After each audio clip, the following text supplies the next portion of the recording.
రెండు caller line లో ఉన్నారండి చికాగో నుంచి సతీష్ గారు మీ ప్రశ్న అడగండి.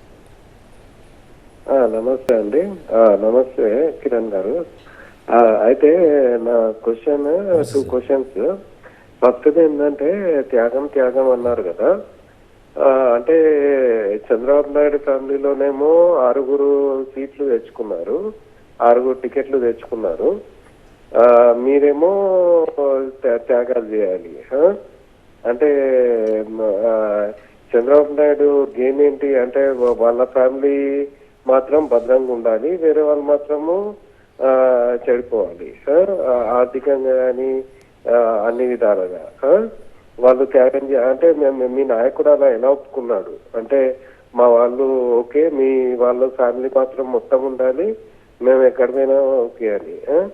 సెకండ్ క్వశ్చన్ ఏంటంటే అసలు మీ పార్టీలో ఇప్పుడు మీరు అంటే కాపు ఓట్లు అంటే మీకు ఇలా కాపు ఓట్లని చంద్రబాబు నాయుడు ముద్ర వేసుకున్నాడు. కాపు ఓట్లు ఎక్కడ ఉంటే అక్కడ మిమ్మల్ని నిల్చోబెట్టి కాపు పార్టీ లెక్క ఇప్పుడు చంద్రబాబు నాయుడు వెళ్ళి ఇప్పుడు కమ్మ వాళ్ళు అందరు నాకేయాలి, ఇప్పుడు జగన్మోహన్ రెడ్డి వెళ్ళి రెడ్డి వాళ్ళు అందరు నాకేయాలని అడుక్కోడు కదా. సో మరి పవన్ కళ్యాణ్ ఎందుకు కాపులందరూ మాకేయాలని అడుక్కుంటున్నా అంటే మీకు వేరే ఓట్లు అవసరం లేదా అనేది నా ప్రశ్న అండి.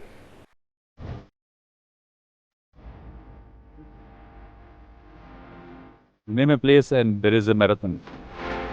Running in the snow is a much more tougher thing than running just in the oil field.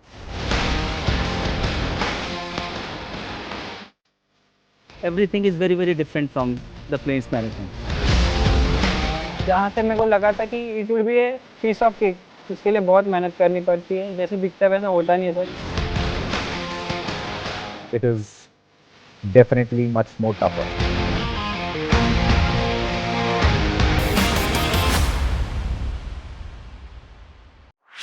This and more.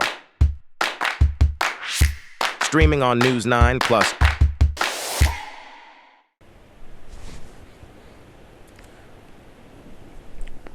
Satish గారు, దయచేసి జనసేన పార్టీని కాపు పార్టీగా ముద్ర వేయకండి. ఎందుకంటే మా పార్టీలో రెడ్లు ఉన్నారు, యాదవులు ఉన్నారు, ఎస్సీలు, బీసీలు అందరూ ఉన్నారు. ఇక్కడ ప్రాబ్లం ఏమంటే కాపు మెజార్టీ పీపుల్ ఉన్నారు. మెజార్టీకి 100లో 40% మంది ఈరోజు రాష్ట్రంలో కాపు ఓట్ బ్యాంక్ ఉన్నప్పుడు ఏకదమ్గా వాళ్ళందరూ కూడా మాకు సపోర్ట్ చేస్తున్నారు కాబట్టి కాపు పార్టీ ముద్రేస్తారు. కాపులు మా పార్టీలో ఎక్కువ మంది ఉన్నారు. అట్ టైం బీసీలు ఉన్నారు, ఎస్సీలు ఉన్నారు, మైనారిటీస్ ఉన్నారు, అందరికీ ప్రియారిటీ ఇస్తున్నాం. అలాగే చంద్రబాబు గారు సీట్ల విషయంలో చెప్పారు, వాళ్ళ కుటుంబంలో 6 మంది పోటీ చేస్తున్నారంటే అంటే 40 ఏళ్ళ సంవత్సరం పార్టీ అది. మాది ఇప్పుడు కొత్తగా పెట్టిన పార్టీ 10 ఏళ్ళు అయింది. ఇప్పుడిప్పుడే మనం 2019లో పోటీ చేసాం, ఇప్పుడు 21 సీట్లతో పోటీ చేస్తున్నాం. రేపు భవిష్యత్తులో ఏమైనా జరగచ్చు. 40 ఏళ్ళ పార్టీ ఉంది. బీజేపీ గతంలో 2 సీట్లు పోటీ చేసి ఈరోజు దేశాన్ని పరిపాలిస్తూ ఉంది కాబట్టి రాజకీయాలు ఏమైనా జరగచ్చు, అది ఈ క్వశ్చన్ కాదు. చంద్రబాబు గారి ఫ్యామిలీ అంటే 40 ఏళ్ళగా వాళ్ళు రాజకీయాలు ఉన్నారు. చంద్రబాబు గారు, లోకేష్ గారు వాళ్ళందరూ కూడా ఫ్యామిలీ నుంచి రాజకీయాలు వస్తున్నారు కాబట్టి వాళ్ళకి ఇచ్చారు. పవన్ కళ్యాణ్ గారు కుటుంబంలో ఎవరు రాజకీయాలు లేరు, పవన్ కళ్యాణ్ గారు మాత్రం రాజకీయాలకు వచ్చారు. ఆయన వారసత్వం మాకందరికి వస్తుంది ఇంకా జనసేన భవిష్యత్తులో. కాబట్టి మేము ఒకటే, ఇప్పుడేంటి జగన్మోహన్ రెడ్డి దించాలనే ఆలోచనతో చేస్తున్న ఒక త్యాగం, పోరాటం తప్ప వేరే ఆలోచన లేదండి.